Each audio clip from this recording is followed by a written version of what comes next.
Sumainyo ang Panginoon at sumaiyo sa rin. inyong pagsimba na sa loob ng simbahan o maging kayo kaisa sa pamamagitan ng Facebook page ng Parish of Santa Rita de Casia. Kayo naway pagpalain ng Diyos sa inyong pakikisa sa misa. Inyong iayalay sa Diyos, itaas sa Diyos sa inyong mga intention. Naway tayo pakinggan at tayong lahat ipagbigyan ng Diyos sa anumang ating kahilingan. Espesyal nating ipagdasal at ialay ang misa, lalong-lalo na para sa mga naghandog ng pamisa. Kilala sila ng Diyos, alam ng Diyos ang kanilang mga dahilan ng pagpapamisa.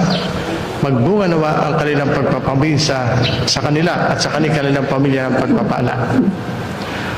Patiting ipagdasal ang katahimikan sa buong daigdig, lalo na ang pagtigil ng kasalukuyang nagaganap na digmaan. Iran, laban sa Iran na Amerika at saka ng Israel. At anumang kaguluhan sa daigdig, ating hilingin sa Diyos na matigil. Taglay ang lahat nating pangailangan at intensyon kasama sa mga nagpamisa, tayo muna tumahimik at humingi ng tawad sa Diyos para tayo maging marapat gumanap sa banal na misa. Inaamin ko sa makapangyarihan ng Diyos at sa inyo mga kapatid na lubha akong nagkasala sa isip, sa salita, sa gawa at sa aking pagkukulang. Kaya isinasamo ko sa mahal na Birheng Maria, sa lahat ng mga anghel at mga banal at sa inyo mga kapatid na ako'y ipanalangin sa Panginoong ating Diyos. Kaawaan tayong makapangyarihang Diyos, patawarin tayo sa ating mga kasalanan at patubayan tayo sa buhay na walang hanggan. Amen. Manalangin tayo, Ama naming makapangyarihan, patawarin mo ang mga pagsuway ng iyong sambayanan upang sa pagkakasangkot namin sa kinasadlakang kasalanan dahil sa aming angking kahinaan, kami iyong pagbigyang lumaya ng tuluyan sa pamamagitan ng Jesucristo kasama ng Espiritu Santo magpasawalang hanggan. Amen. Magsupo po ang lahat.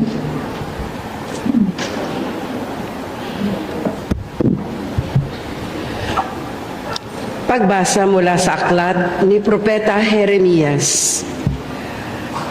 Naririnig kong nagbubulungan ang karamihan. Tinagurian nila akong kilabot saan man. Sinasabi nila, isuplong natin. Pati matatalik kong kaibigay, naghahangad ng aking kapahamakan. Wika pa nila, marahil ay malilinlang natin siya. Pagkatapos, dakpin natin at paghigantihan. Subalit, ika'y nasa panig ko, Panginoon. Malakas ka't makapangyarihan. Madara pa ang lahat ng umuusig sa akin. Hindi sila magtatagumpay kailanman. Mapapahiya sila sapagkat hindi sila magwawagi. Mapapahiya sila habang panahon at ito'y hindi makakalimutan. Makatarungan ka kung sumubok sa mga tao. Panginoon, Diyos na makapangyarihan, alaman mo ang laman ng kanilang mga puso at isip. Kaya't ikaw ang maghihiganti sa mga kaaway ko. Ipinagkakatiwala ko sa mga kamay mo ang aking kapakanan. Awitan ninyo ang Panginoon. Inyong purihin ang Panginoon sapagkat iniligtas niya ang mga api mula sa kamay ng mga gumagawa ng masama. Ang salita ng Diyos. Salamat sa Diyos. Noong panahong iyon, ang mga Hudiyo'y kumuha ng bato upang batuhin si Jesus. Kaya't sinabi sa kanila ni Jesus, maraming mabubuting gawa mula sa Ama ang ipinakita ko sa inyo. Alin ba sa mga ito ang dahilan? At ako'y inyong babatuhin. Sinagot siya ng mga Hudiyo, hindi dahil sa mabuting gawa kaya ka namin babatuhin, kundi dahil sa paglapastangan mo sa Diyos. Sapagkat nagpapanggap kang Diyos, gayong tao ka lang. Tumugon si Jesus, hindi ba nasusulat sa inyong kautusan? Sinabi ng Sinabi ko, mga Diyos kayo. Mga Diyos ang tawag ng kautusan sa mga pinagkatiwalaan ng salita ng Diyos at hindi maaring tanggihan ang sinasabi ng kasulatan. Ako'y hinirang at sinugo ng Ama. Paano ninyo masasabi ngayon na nilalapastangan ko ang Diyos sa sinabi kong ako ang anak ng Diyos? Kung hindi ko ginagawa ang mga bagay na ipinagagawa ng aking Ama, huwag ninyo akong paniwalaan. Ngunit kung ginagawa ko iyon, paniwalaan ninyo ang aking mga gawa. Kung ayaw man ninyo akong paniwalaan, sa gayon, matitiyak ninyong nasa akin ang Ama at ako'y nasa Kanya. Tinangka na naman nilang dakpin si Jesus o siya, ngunit siya'y nakatalilis. Muling pumunta si Jesus sa ibayo ng Jordan sa pook na noong unay pinagbibinyagan ni Juan. Nanatili siya roon at maraming lumapit sa kanya. Sinabi nila, si Juan ay walang ginawang kababalaghan, ngunit totoong lahat ang sinabi niya tungkol sa taong ito. At do'y maraming sumampalataya kay Jesus. Ito mga kapatid ang mabuting balita ng ating Panginoon. Pinupuri ka namin, Panginoong Hesukristo. Ang lahat po'y magsiupo. Kaya magandang umaga po sa inyo lahat. At sa mga sumisimba sa pamamagitan ng online mass, magandang buhay po, magandang buhay. Tingnan natin kung paano tayo tinuturuan ng Diyos. Ano ang kahulugan ng gospel na binasa ng pari at napakinggan ninyo. Sa Ebanghelyo, muling nahaharap si Jesus sa matinding pagtutol ng mga Hudyo. Nais nila siyang batuhin dahil sa paniniwala ng mga Hudyo na siya'y nagpapanggap lamang, siya'y nagkukunwari lamang na Diyos. Yun ang paniniwala ng mga Hudyo. Ang mahalagang punto dito ay inaangkin ni Jesus ang kanyang pagka-Diyos. Ako'y Diyos. Ako at ang Ama ay iisa. Dahil dito, nagalit ang mga Hudyo at inakusahan siya ng paglapastangan sa Diyos. Ito ay malinaw na pagpapahayag ng kanyang pagka-Diyos, pero iyon ay hindi tinanggap ng mga Hudyo. At ano naman ang patunay ng kanyang pagkakakilanlan sa kanyang claim that He is God and He and the Father are one? Ano yun? Ang kanyang mga gawa. Kaya sabi sa banal na kasulatan, kung hindi ninyo pinaniniwalaan ang aking sinasabi na ako'y Diyos, paniwalaan ninyo ang aking mga gawa. Kaya nga ang aral ng simbahan, mula sa mga turo ni Jesus, ang mga himala ni Jesus ay hindi lamang pagpapakita ng kanyang kapangyarihan, kundi patunay na siya ay Diyos. The miracles of Jesus are not merely displays of power, but revelations of who He truly is, that He is God among us, Emmanuel. Kaya nga Christ's wonders were not meant to impress, but to reveal His divine identity. Every miracle of Jesus is a sign pointing not just to His power, but to His divinity. The works of Christ do not only amaze, hindi lamang para tayo gulatin, para magkaroon ng pagpapakita ng kanyang kapangyarihan, kundi pagtatakip ng taklob upang malantad ang kanyang pagka-Diyos. Kaya Jesus did not just perform wonders, He revealed He is truly God. Kaya nga sa banal na kasulatan, ang paanyaya sa atin ay ang hamon. Hindi tayo basta lamang naniniwala. Tayo tumatanggap sa katotohanan. Si Jesus ay hindi basta tao. Siya'y Diyos na totoo na naging tao. Hindi tayo tinawag ni Jesus para lamang maniwala sa pamamagitan ng isip. Tinawag niya tayo para makipag-ugnayan sa Kanya sapagkat siya'y Diyos. Maniwala sa Kanyang salita, maniwala sa Kanyang mga gawa, magtiwala sa Kanyang kapangyarihan at isabuhay ang Kanyang salita. Kaya huwag natin tularan ang mga taong tumanggi na kilanlin si Jesus bilang Diyos. Sa halip buksan ang ating puso, palalimin higit pa ang ating pananampalataya at lalo't higit ipakitang tayo nabubuhay dito sa ating pananampalataya sa pamamagitan ng tuluyang pagsamba sa Kanya. Yes, tayo imperfect, may mga pagkukulang, pero tayo tinatawag ng Diyos sa kaganapan at isa sa pinto at hagdan ng kaganapan ay ang siya'y kilalanin bilang Diyos sapagkat ito'y katotohanan. God is not looking for perfect people, but for hearts willing to believe and to follow Him. Sana'y pagpalain kayo lagi ng Diyos. Bunga na rin ang inyong pakikinig at ng inyong palagihang pagpapahalaga sa misa. Ituloy natin ang pagdiriwang. Tayo dadako sa pag-aalay. Ang mga mag-aalay, kayo na may pagpalain ng Diyos. Iniaalay ninyo ang inyong sarili kay Jesus upang kayo maging kalugod-lugod na handog ni Jesus sa ating Amang nasa langit. Manalangin kayo mga kapatid upang itong ating paghahain ay kalugdan ng Diyos sa mga makapangyarihan. Tanggapin nawa ng Panginoon itong paghahain sa iyong mga kamay, sa kapurihan niya at karangalan, sa ating kapakinabangan at sa buong sambayanan niyang banal. Sa misang ito, atin ding sinasamahan sa pagpapasalamat ang mga mag-aaral ng Bulbok Elementary School at saka ng Banaba West. Sila'y sumisimba sapagkat sila'y nagpapasalamat sa Diyos. At ating ipagdasal na sila ay patuloy na pagpalain ng Diyos kasama ang kanilang mga pamilya.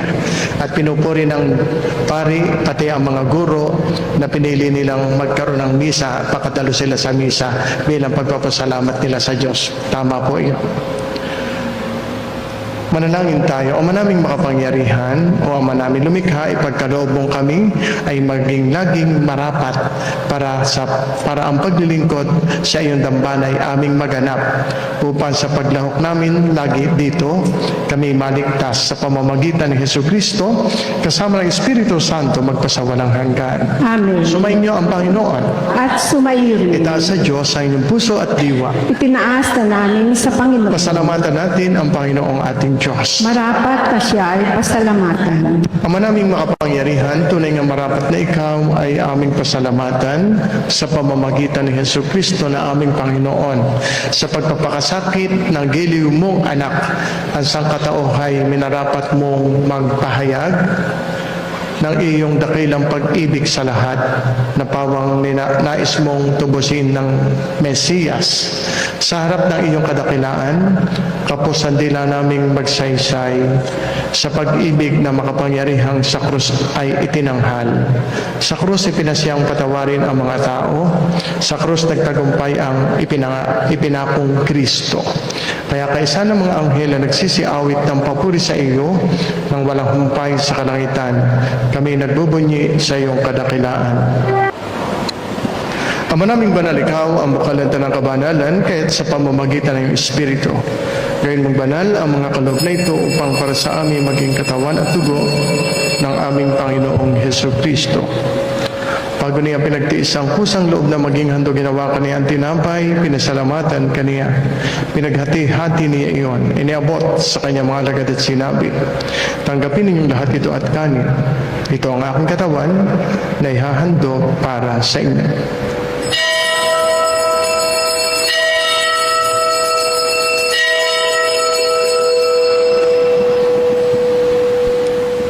Ganyan din naman, nung matapos ang hapunan, hinawakan niya ang kalis. Uli kaniyang pinasalamatan. Iniabot niya ang kalis sa kanyang mga alagad at sinabi, tanggapin ninyo lahat ito at inumin. Ito ang kalis ng aking dugo, ng bago at walang hanggang tipan. Ang aking dugo na ibubuhos para sa inyo at para sa lahat sa ikapagpapatawad ng mga kasalanan. Gawin ninyo ito sa pag-alaala sa akin.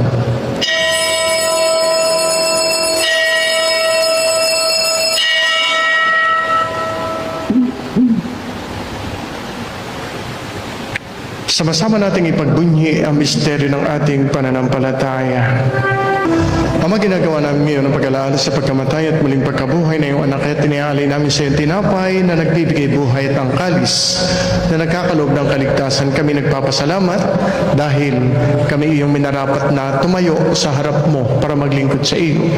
Sinasamo namin kami magsasalo-salo sa katawan at dugo ni Kristo ay mabuklod sa pagkakaisa sa pamamagitan ng Espiritu Santo. Amalingapin mo ang iyong simbahang laganap sa buong daigdig. Puspusin mo kami sa pag-ibig kay San Leon, aming Papa Gilbert, aming Arsobispo, ng mga obispo at lahat ng mga pari.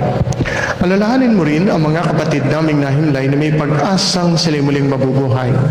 Gayun din ang lahat ng mga pumanaw. Kaawaan mo sila't patuluhin sa iyong kaliwanagan.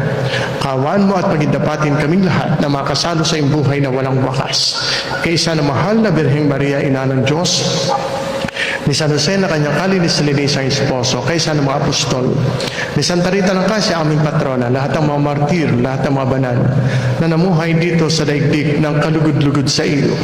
May pagdiwang nawa namin ang pagpupuri sa ikararangal mo sa pamamagitan ng iyong anak na aming Panginoong Hesus Kristo. Mga kapatid, narito si Kristo, ang kordero ng Diyos na nag-aalis ng mga kasalanan ng sanlibutan. Mapapalad ang mga taong inaanyayahan sa kanyang banal na piging.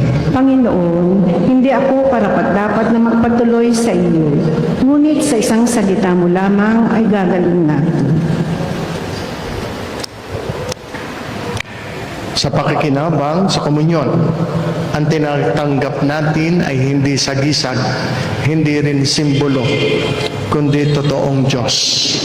Si Jesus, ang kanyang katawan at dugo, ang kanyang kaluluwa at pagka-Diyos.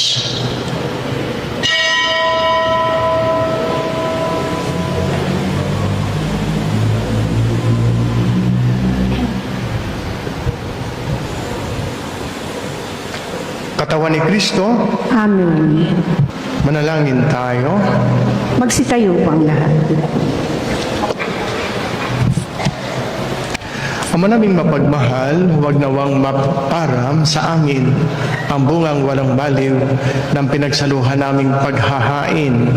Manapay lagi nawa kaming ipagsanggalang nito sa pamamagitan ni Hesus Kristo kasama ng Espiritu Santo magpasawalang hanggan. Amen. Okay, magsiupo muna kayo saglit. Mga bata, kayo ay binabati ng pari. Congratulations sa inyo, ha? Kayo mag-aaral pang mabuti at magpapakabait kayo, maging mababait kayo. Lagi kayong sumimba pagkalinggo. At kung binabati po ang mga guro at maging ang kanilang mga magulang na bago sila magtapos ay sila'y sumisimba muna. Tama po yon. Maganda pong nagpapasalamat sa Diyos at patuloy na nagdadasal. Binabati natin ang mga nagpamisa ngayon sapagkat birthday. Inuuna ko si Crisanta Susan Flores. Nasaan yun? Sumimba yan, nag-alay siya ng bigas, nagbigay ng bigas. Happy birthday, Susan Flores o Crisanta Flores. Ganyan din kina Juanita Macalalad, Erica Reyes, Engineer Patrick Joseph Baliwag, Robert Calayan, Edna Sarmiento, Kim Laika Mendoza, Kirk at Leandra Mendoza, Raymar Valenzuela, Ariana, Isabel Rosal. Happy birthday sa inyo. 27 of March. Ganyan din, happy wedding anniversary sa mag-asawang Rowie at Edna Atienza. Salamat po sa palagi ang nagpapamisa sa mga Facebook Star Centers. Pagpalain kayo lalo ng Diyos. Thank you po sa inyo. Sa mga patuloy na naglilingkod sa ating parokya. Sana hindi magkasakit ang mga naglilingkod sa simbahan para hindi mabawasan. Sana pagka nakakasakit, gumaling agad. Huwag kayong magsasawa na maglingkod sa simbahan. And then, kasama natin sa misa ngayon sa pamamagitan ng online, sina Edna Atienza, Malin Barceros, Mercado Lorsi, Rosalinda Macaraig, Amor Bagon Arabe, Mars Baril, Laida Mercado, Flora Cruzat, Evelyn Baliwag, ang mag-anak na Kuya Rolly Arcibal at saka si Ate Shelly Arcibal, maging si Rex. Salamat sa kanila. And then si Ate Cora Swangel at saka si Kuya Michael Swangel. Okay. si Ate Vicky at Sander Ilagan, pamilya, si Ate Penny, yan, Biscotso, si Tita Aida Imperio, yan, marami pang iba, si Nimpa Garcia Marasigan, Sally Mendoza, at marami pang iba. Tayo po'y nagsimula ngayong araw na ito, nagsisimula ng nobena kay San Vicente Ferrer. Kapiyastahan ay April 5, magpamisa kayo sa nobinaryo hanggang piyesta. Meron pong recollection ng parokya, mamaya pong after lunch. Kayo po'y makiisa sa recollection. Pagkatapos po ng recollection, kayo po'y magkumpisan. May mga pari po, marami pong pari na darating mamaya. Mga bandang bago mag alas 3, dumating na kayo para magkumpisan. Yung iba na atin na recollection na maganda lalo yun, ay kayo ay dumating na before 1 o'clock. 1 o'clock at least narito na kayo. Pagkatapos ng recollection, kumpisan ay misa. May misa. May kumpil. Mga bata, baka kayo wala pang kumpil. 12 years old, pataas, dapat may kumpil. Kaya tayo may kumpilan, magsabi kayo sa inyong mga magulang o sabihin ninyo sa inyong mga anak na may kumpil sa parokya, magpalista. Ang pagpapalista ay nagsimula ng March 17 at magpapatuloy hanggang April 27. Magpakumpil kayo, mahalaga ang kumpil. Tungkol dito, kayo po'y makikipag-ugnayan na lamang sa office. Sige po, magsitayo na po kayo. Sumayin niyo ang Panginoon. At sumainyo rin. Pagpalain nawa kayong lahat ng makapangyarihan Diyos Ama, Anak, at Espiritu Santo. Amen. Tapos na ang pagdiriwang natin ng banal na misa, humayo kayong mapayapa. Salamat sa Diyos.